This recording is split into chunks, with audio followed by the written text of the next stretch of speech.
I'm gonna go through my everyday carry. This box is gonna go with me everywhere, and I'm gonna show you exactly why, because there's incredibly important items in here. Some of them aren't expensive, but a lot of them could be a day ender if you don't have them. And stick around to the end. I'm gonna show you the one that I think is the most important and most fishermen forget. This is How To Tuesday, brought to you by Danco on the Tom Rowland Podcast.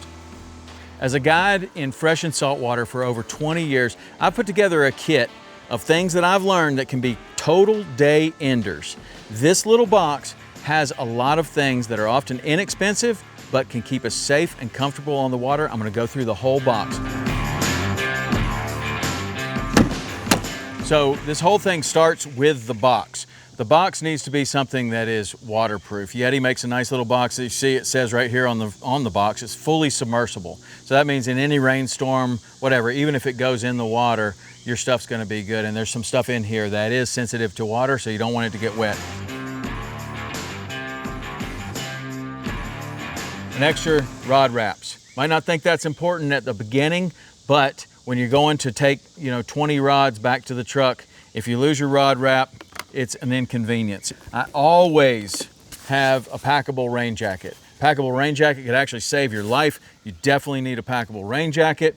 As a fishing guide, you see this happen at least a few times a day, if not more. And that is when someone is riding in the boat, they're not used to riding in the boat, and they look up or something like that, hat off. So I'll always have an extra hat for me or for one of my passengers or customers. Next, you're gonna have an extra knife. You always need an extra knife because for whatever reason on my boat right now, I've got several knives, but sometimes a knife might go in the water, and if you only have one, you may need this not only for fishing purposes, but you might need to cut trap rope off of your prop. You might need it for something other than fishing to get you back to the dock. That's super important. I always have all my paperwork in a place that's organized and easy to find. Most boats have sunscreen on it, but don't count on someone having sunscreen. Always bring your own sunscreen. Then one of the most important things, as your hat can go flying off, oftentimes people will turn around to look at something behind, their sunglasses will go flying off. So I'll always have at least 1 or 2 extra pairs of sunglasses, again, for me or for my passengers, because if someone is out there for their first time fishing and they can't see into the water with the polarized sunglasses, they're not experiencing anything. Some of the smaller items that I take, everything that we do on this particular boat is operated by power pole. So we have our trolling motor up front, we have our power poles in the back. Everything is now operated on a remote control. So if I lose this, it is bad, bad news. When you buy these things, they come with an extra. I make sure that this is charged, and I have extra live well plugs. These things are probably the cheapest safety tool that you could have on the boat. When it comes to sun protection, we talked about an extra hat, extra sunglasses, extra sunscreen, but one of the things that we use is something that will cover up our face, right? So we use these to cover up our face. So I'll always have an extra one of those. You always want a communication device and a backup communication device. On my boat, I have a VHF radio, I carry a cell phone. The cell phone could die, so the first thing that I have is a way to charge the cell phone within the boat, and so I have the right cord and a spare cord. There's one and one is none. Then, what if the battery dies? It is really important, and these things can be a great safety device to be able to get a couple of charges on your cell phone without having to plug it into the boat battery. So I'll have one of those blocks. And then we have some other items that are more fishing oriented. A lot of times you might lose a de-hooker, goes right in the water, it's gone. So I have a couple of extra de-hookers for bait. That's super important. I always have a pair of pliers on me. I wear them on my belt. I'm gonna wear those every single day, but again, something could happen. You can lose those pliers. If you lose those pliers, it becomes very, very problematic to tie the knots, cut the line like you need to, and of course get the fish off the line. So I'll have an extra pair of pliers, and then I have another pair of pliers extra that I have in the boat, and these are split ring pliers. So this has this little tooth at the end. This is the Danco split ring plier. This operates as a regular fishing plier. It has a cutter, and it also has a split ring.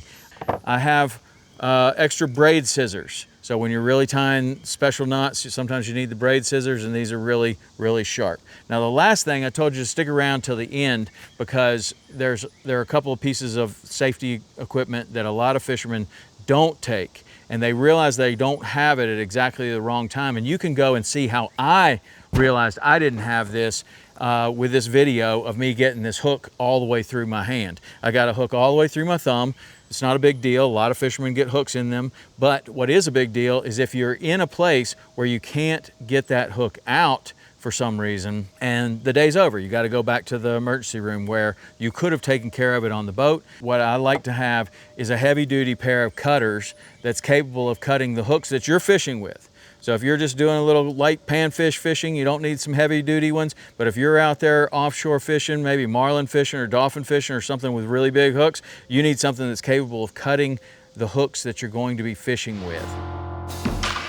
Finally, having a first aid kit. Now, I've always got a first aid kit on boats, and a lot of boats will have a first aid kit, but you don't know what's in the first aid kit. Things can happen, and you need a safety gear box that's capable of handling the things that you're capable of handling. So if you're a EMT, then have a box that is up to your standards. If you're just somebody that thinks you're going to get a hook in your hand or you know have a cut, you need to be able to handle that. This is one that I found that I really like. It has all the things that I need, and it's incredibly well organized. If I've got somebody that's bleeding, I'm going to go to the bleeding thing. I need a bandage, splinting, eye, and then I've just got my extra pair of gloves. And you know, luckily you can see that a lot of this stuff hasn't even been used. Hopefully that's the same way that your safety kit's gonna look.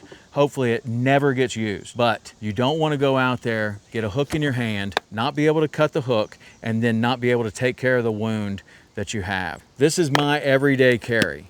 You can come up with your own everyday carry based upon the type of fishing that you're doing, where you're going, and I encourage you to look at the cheap things. The 5 or 6 cheap things, like a boat plug, extra sunglasses, an extra hat, these are day enders. They're day enders. If you lose those things, you got to go back to the dock.